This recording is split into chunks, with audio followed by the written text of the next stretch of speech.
Hello everyone, welcome back to my channel.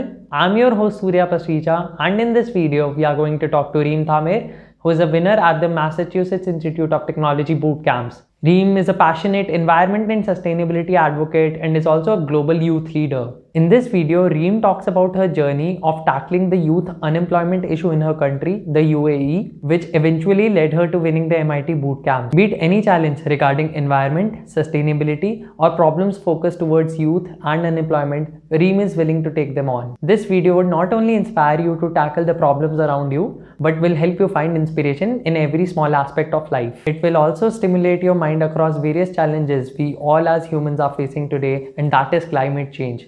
Yes, we do talk about climate change, but we also talk about youth leadership and how you can be the next young leader to change the world. I promise you there's a lot to learn from this video, and without any further ado, let's just jump right in and hear out from Reem.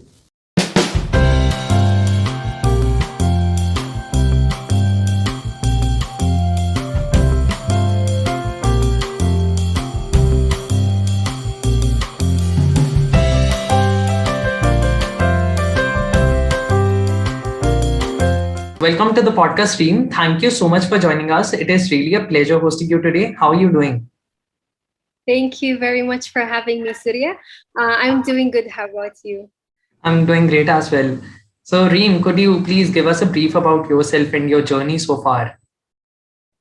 Yes, so introductions have not been my best rate, but I'll try my best. So hello, dear viewers. My name is Reem Thamer. I'm currently a graduate with a bachelor's degree in environmental science and sustainability, and I am also a half Filipina, half local that is currently living here in Dubai in the UAE. That's really great. I recently came across your team Mehna winning the coveted MIT Bootcamp. So, how was it like to be achieving this feat at MIT, and what were some of your learnings from that process? I think upon getting the result of our team Mahna winning first place, I was not only elated, but I was also overwhelmed. I think at that moment, because I felt as if right now our team did not only win first place. It's much more beyond that. We are now carrying the dreams, the hopes, the aspirations of over 100 youth who were participating with us, and all of them were really brilliant. And the theme of the program was actually called 100 Million Stars Initiative, indicating to the 100 million unemployed youth in the Arab region. So I really feel as if it was quite pressuring, but at the same time, I was very honored. And I really hope that through our platform, Mehna, we'll be able to help the youth shine brighter than ever. That's really great. And also, I really believe in this beautiful concept of ikigai. So it is this beautiful Japanese philosophy which embodies the reason for someone to, jump out of bed every morning and finding your own passion. So I truly resonate with the whole idea behind ikigai and how one can find their ikigai by figuring out everything one is good at, the thing one loves doing, what the world wants, and what you could get paid for. So, I mean, everything about Japanese tools and philosophies is so embellishing and have really helped me grow as an individual, be it Kaizen, Ikigai, or Kanban. So, what do you think about, Ikigai as a concept, or what do you think about incremental learnings and Kaizen as a concept? I think so. I'm not very familiar with other examples, but I am familiar with Ikigai because we had it in one of our courses when it was, I think it was the only course about innovation that I've had before the MIT Bootcamps one. And I found it quite interesting to be able to give a structural guide to someone and trying to understand this abstract of life and trying to give you a purpose and trying to help you form this path where you're looking at what you love, what you're good at, and you're trying to combine both of them, not only so that you can make any monetary profit, but for you to also be able to have this social contribution to society, to the development of society. So it's quite interesting how the Japanese have. I believe they've done it very well.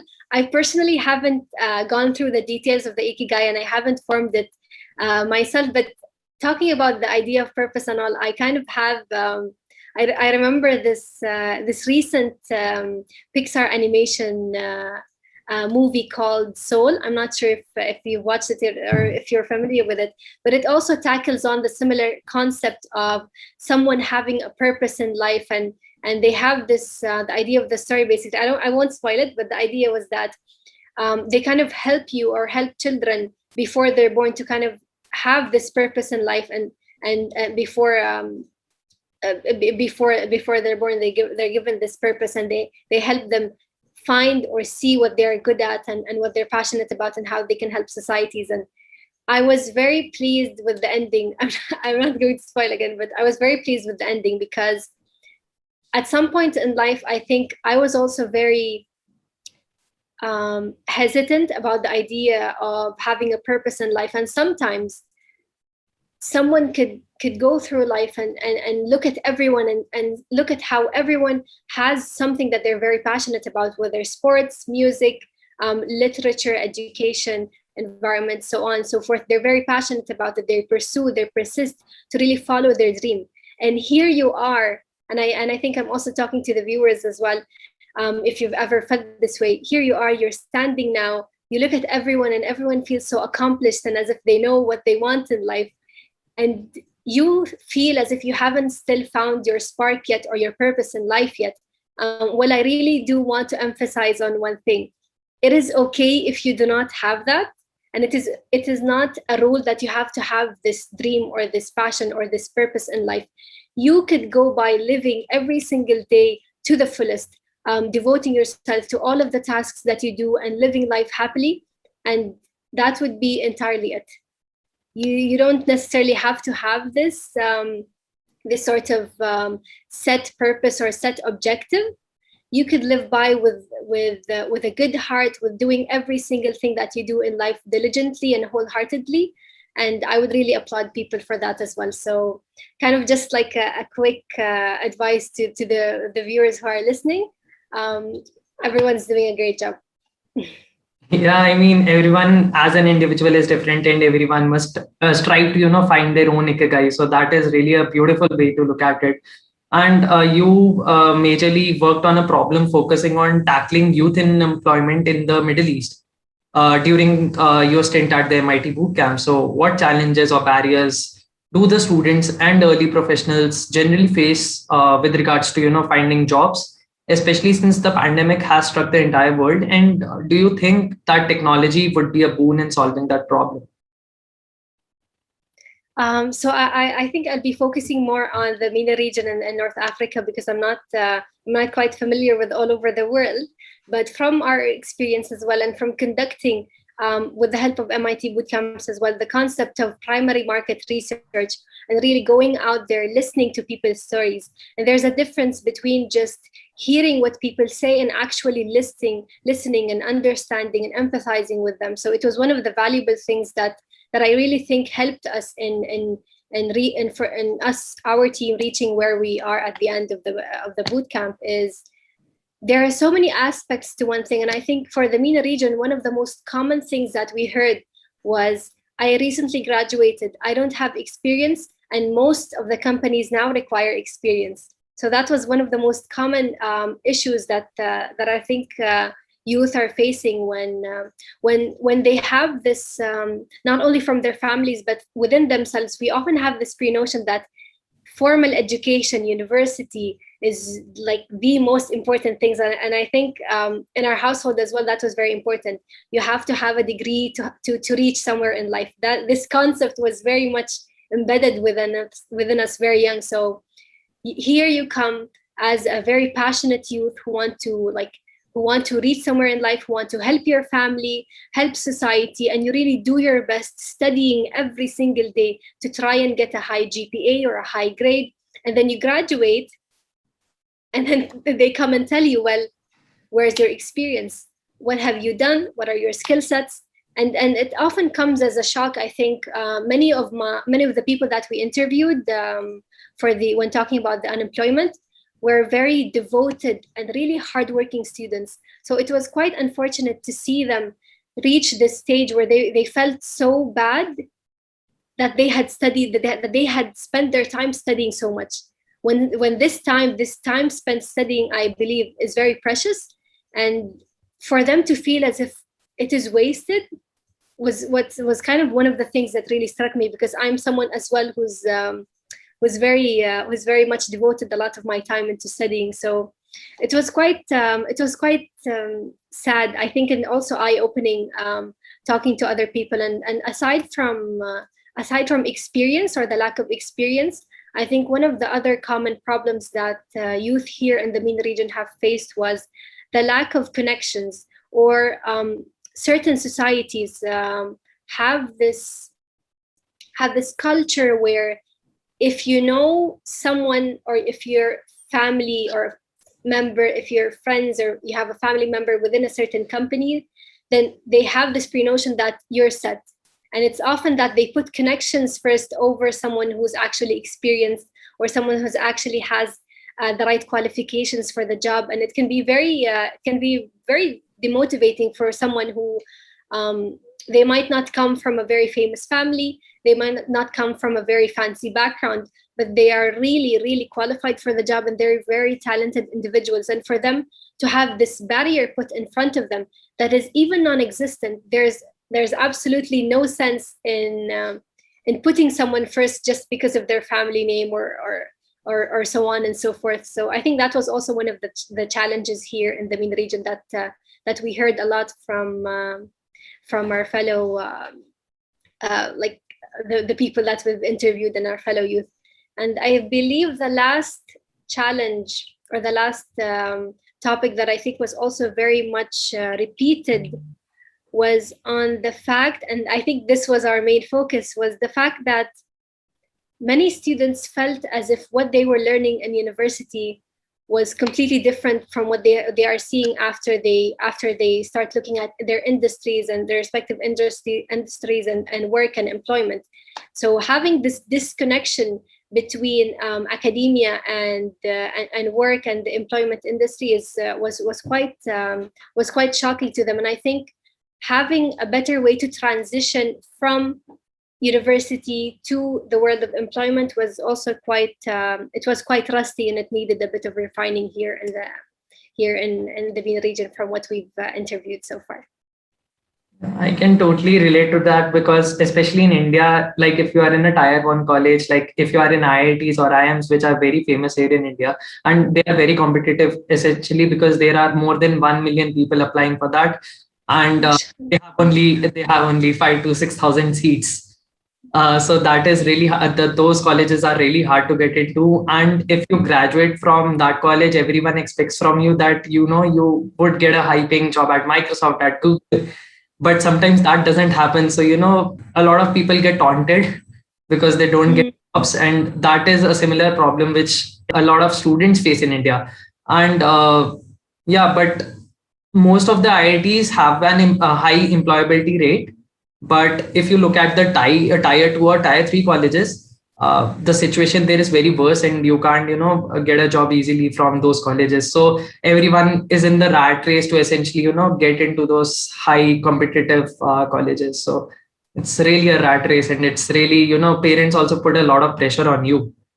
So sometimes the downside of it is, like, sometimes students commit suicide because of huge pressure which is put by the society, by the parents. So somewhere that needs to be changed. And a lot of companies these days have done the right thing by inculcating skill-based hiring. Like Google has done it, Tesla has done it. So they don't need degrees anymore, but they just focus on your skill sets, and they can hire you if you are a good developer, or if you are a good manager or something like that. So that is really an interesting trend which is coming up. And I'm pretty sure with hybrid models of education being developed, this trend would continue existing, and it would always tremendously increase and won't decrease. So that's really a great thing in terms of employability and all those factors. And essentially, this pandemic has caused a lot of havoc. But if you look at the bright side of it, it has not only managed to accelerate technology, which some experts suggested that would have taken around 5 to 10 years hadn't it been for the pandemic. And moreover, has also taught us as humans to operate capriciously, and to unlearn and relearn so many new things in life, be it empathy, personal finance, compassion, or working in a team. So what do you think about that? And is there anything you wouldn't have been able to learn otherwise? So In terms of talking about the pandemic, I think it's definitely something that we shouldn't miss, having such an impact in our lives. And I apologize for the background. My cat has been going around and around, so I'm sorry if she's a bit distracting. But in terms of the pandemic as well, before we move on, I really think that I just want to emphasize that I think I'm very optimistic, and I'm trying to be optimistic about what's ahead of us. I've met such brilliant youth, and not only youth, but brilliant people in general, who have such amazing visions on life, and I really wish them all of the best. You are one of them as well. And to all of the viewers who are listening, who have some sort of outlook on life, I really advise that that you pursue and you go ahead with it, and you try and be as optimistic as you can, because there will be better days, inshallah. And in terms of now the pandemic, it was very I think it was a very sudden if a sudden like pandemic that quite had a toll, not only on us but also on the environment. Now, in terms of the environment, there have been, and I can't not talk about the environment, so excuse me. In terms of the environment, there actually have been a lot of positive changes ever since the lockdown. There have been less emissions, more wildlife have been coming, and it felt as if it was this period of a quietness, where people had to go back into their homes, but nature in itself was thriving. But there's also one thing that I'd like to mention is, when we often talk about nature and we often talk about the environment, we often think that we are detached from it. But in fact, we are also part of the environment, and we are also part of nature and the ecosystems. So everything is interconnected, and there's this delicate balance, subhanallah, with nature as well. You'll often notice how everything balances out each other. And with the pandemic as well, it has taken really a very big hit in terms of the things that the harm and all of the calamities that have happened for humanity. But I do believe that better days will come, and that we are more than capable of going through it, inshallah. There are a lot of advances that are happening right now, and I do believe that we're more than capable of doing it, provided that we really try and help each other out, because it's often that a collective effort will have greater impact than only individually. So hopefully we do acknowledge that, and we do try as much as we can to stay connected and to be there for each other. Since I'm coming to know from our conversation that you're really passionate about environment, and your area of consideration, I believe, is also sustainability and environmental science. So I wanna basically ask you to decode those things a bit for our listeners, and I also want to know your opinion on why it becomes even more important to not just pay attention to the aspects of climate change, but also maintain the sanctity behind youth taking part in those climate activities or climate walks or maybe climate protests. When we talk about environmental science, I think, to me, environmental science means the science of everything that is around us, including us. So, and it's quite interesting for me to be talking about it now, because when I first entered college and I chose this major, I had no idea. I had absolutely no idea what environmental science and sustainability was. And looking back at now at where I am and how far I've reached and how passionate I've become about the environment, I think there really is a place for the environment in everyone's hearts. And right now, one of the things that really upset me is when you often ask someone, what is the environment, or what do you know about the environment? Most often what will pop into their minds are things like pollution, climate change, and really negative stuff and problems, environmental problems, which are true. They're there, they're existent, they're very important, they're significant, they have to be talked about. But it's not something, or personally for me, when I try to talk to someone about the environment, I really want that person to be able to form this connection with the environment. And it's very important for us to have this deep familiarity with this, and for us to form that connection. It's very, I think one of the best ways for us to do so is to try and find ourselves, our own definition within environmental science. So what does environmental science to you? What is sustainability to you? Don't look at generic terms and generic definitions, because some of them might be too broad. Some of them might not even make sense to someone who's coming from an entirely different background. So when we look at the environment, and even this is also connected to the topic of environmental consciousness and awareness, you cannot just walk up to a person and you could go to someone, give them a lecture and tell them that pollution is bad, it can cause A, B, C. But that's not what's going to make an impact. What's going to make an impact if there's an emotion or like a connection that is formed within that person that makes them want to act willingly, rather than just doing things blindly or following trends blindly. So one of the things that I think is very useful for people to do is try and think of a place within your past. It could be a place, it could be a smell, it could be a scene, it could be anything related to the environment that was part of your childhood, that was a very precious memory to you. And it could not only, actually it could also be a person.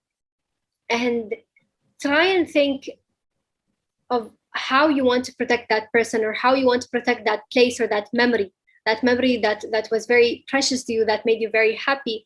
I think trying to form this personal connection is important in terms of building consciousness and awareness as well. So that is in terms of awareness. For me, I don't usually like to be generic about it.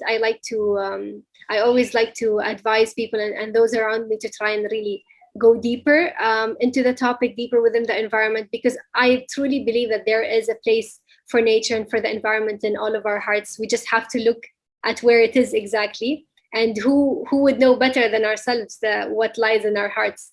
And now, in terms of sustainability, the generic term the generic definition for sustainability is that it's being able to meet the needs of the present without compromising future generations. And sometimes it's something that we often hear that is very repeated, but to me, sustainability is very much more simpler than that, and it's simply the act of caring. And this is also linked to when I was talking about environmental consciousness and awareness. When you care, you're conscious. When you care, you act. When you care, you think more than you think once, twice, third times before you do something.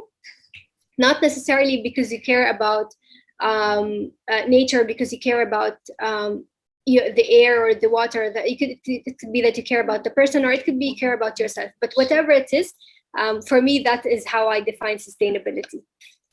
Since you were talking about climate consciousness, you were talking about sustainability issues. So sustainability issues have specifically had an increasing impact on businesses, consumers, workforce, as well as governments.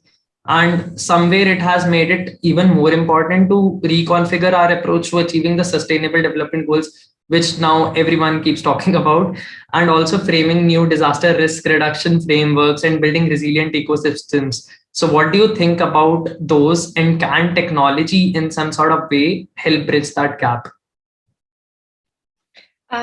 So I get the two parts of your question. Now I'll try to keep them in mind. In terms of talking about the sustainable development goals, it is something that is very much talked about.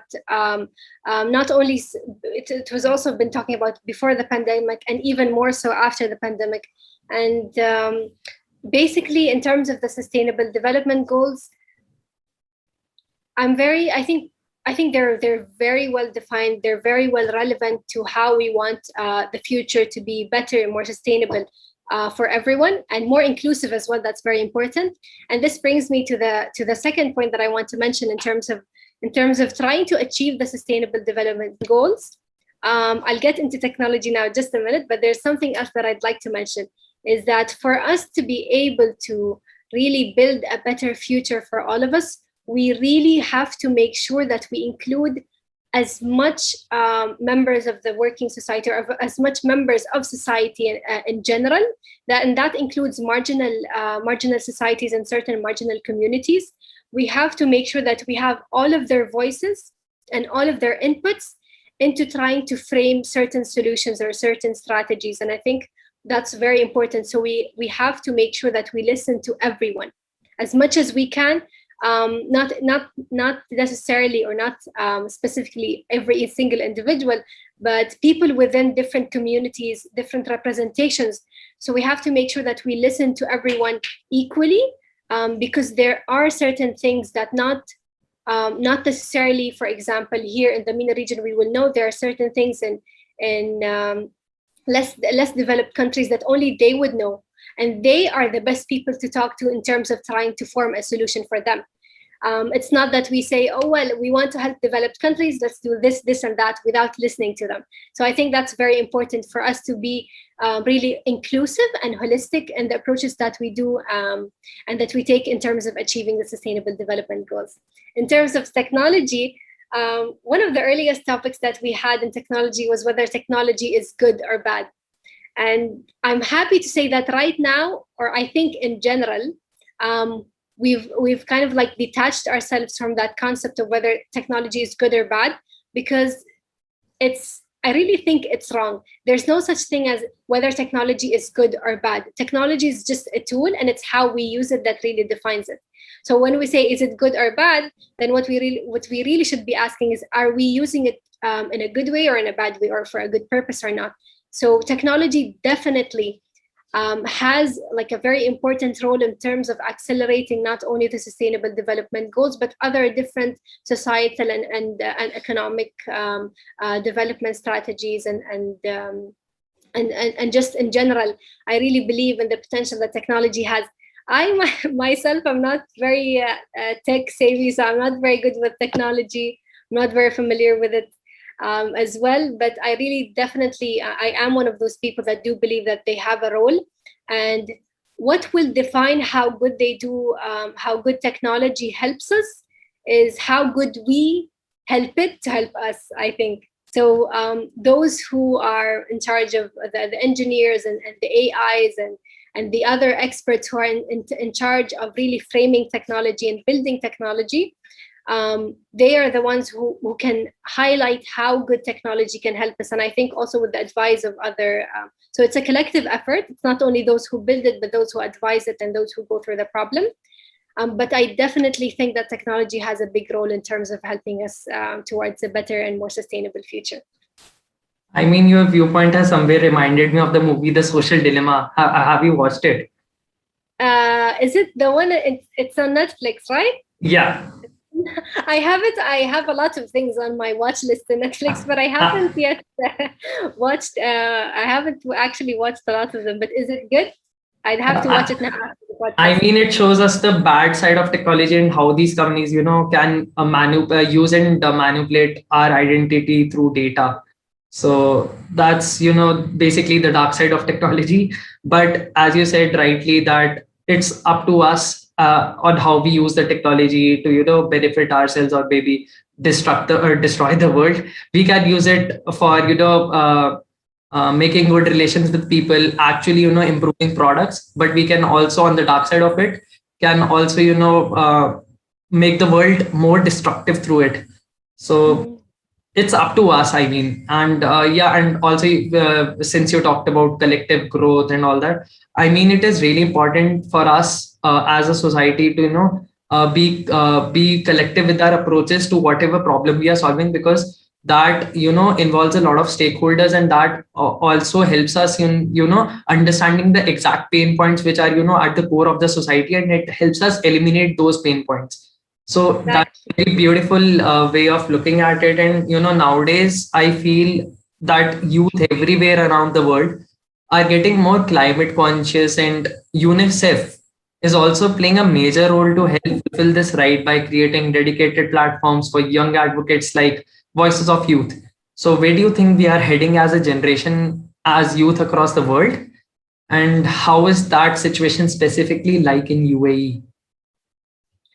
So in terms of talking about the potential of youth, I'm I have very high hopes for youth in general. Now I'm talking as if I'm not part of youth, but let's just say that I'm not for general purposes. But one of the things that we used to think about, or one of the misconceptions in the past, was that youth or young people do not know better. That's a very common phrase that was very repeated, that we do not know better.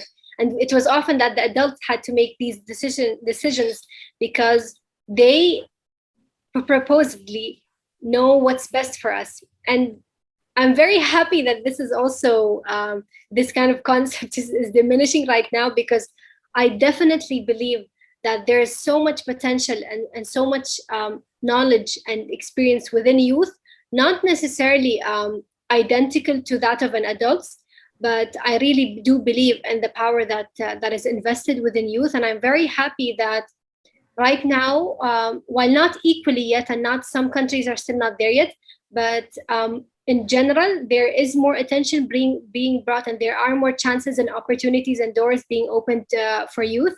And I think it's very important that they do so. And here in the UAE, I'm proud to say that the UAE is one of the countries that are really trying as much as they can to invest in youth and have acknowledged this untapped potential of youth. We often have this notion that you have to graduate first, you have to work first, you have to like do a certain achieve a certain set of milestones for you to be able to give a fully fledged valuable opinion. And that's not right. And one of our examples, I think, Greta Thunberg, this very young climate activist, just thought of one day standing up. She just it was all on her own.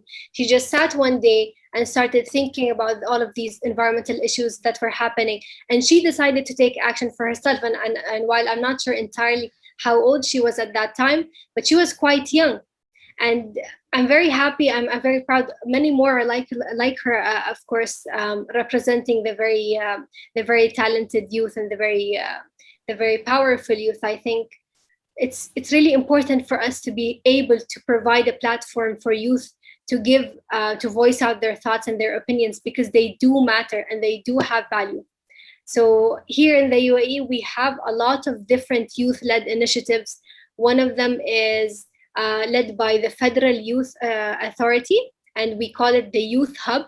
So there are certain hubs in different emirates and different parts of the country that is really dedicated to helping youth and providing a platform for youth to voice out their thoughts, their opinions, and to get them not only, I think we're reaching a stage where it's not only important for youth to be able to say what is their opinion, but to actually have a chance to implement whatever they are saying. So I think action is also very important in terms of trying to empower youth today. Yeah, and I mean, I see technology somewhere aiding this, voices of youth.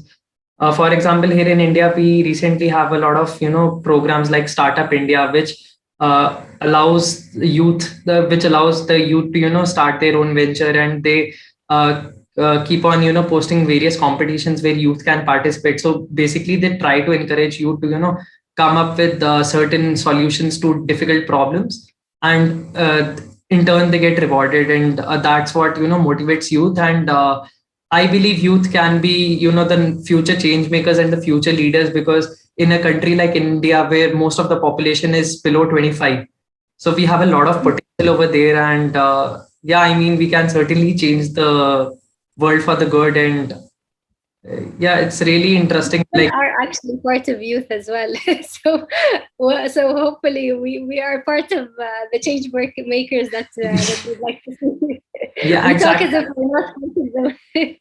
Yeah, I mean, exactly. Like this conversation would also be, prove very valuable to certain youngsters, like who are younger than us, or who are older than us, because each conversation can, has the power to, change the mindsets or delivering something valuable. So that is really important. And yeah, we are the change makers, so we need to believe in that. So that is the first stance we need to take. Like we need to believe in ourselves, and then only we can, get out there and change the world. Because that is great. That's really great. Because if we don't believe in ourselves only, we won't believe in the world. So basically, how would we, go out and change the world? So yeah. So, definitely.